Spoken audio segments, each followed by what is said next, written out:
విజయకృష్ణ వ్లాగ్స్కి స్వాగతం సుస్వాగతం. ఈరోజు మీకు చిన్న టిప్ చెప్పబోతున్నానండి. మనం రెగ్యులర్గా పప్పులోను మామిడికాయలు వేసేస్తాం కదా, దానివల్ల పప్పు ఉడకడానికి కొంచెం లేట్ అవుతుంది. మీకు ఇలా లోటా పెట్టుకుని అందులో మామిడికాయ ముక్కలు, ఉల్లిపాయలు, పచ్చిమిరపకాయలు ఇవన్నీ వేసుకొని పప్పులోనేమో పసుపు, కారం ఇవి కూడా వేసుకొని లిడ్ క్లోజ్ చేసేసుకున్నట్లయితే 2 విజిల్స్లో మనకి పప్పు చాలా తొందరగా ఉడికిపోతుందండి. నార్మల్గా అయితే పప్పులోనే మామిడికాయలు, ఉల్లిపాయలు, పచ్చిమిరకాయలు ఇవన్నీ వేసేస్తే మినిమం 4 విజిల్స్ వస్తేనే కానీ పప్పు తొందరగా ఉడకదు. ఇలా చేసినట్లయితే మనకి గ్యాస్ సేవ్ అవుతుంది, పప్పు కూడా చాలా తొందరగా ఉడికిపోతుందండి.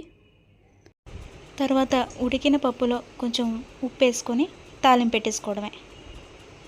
మీకు నచ్చిందా ఈ టిప్?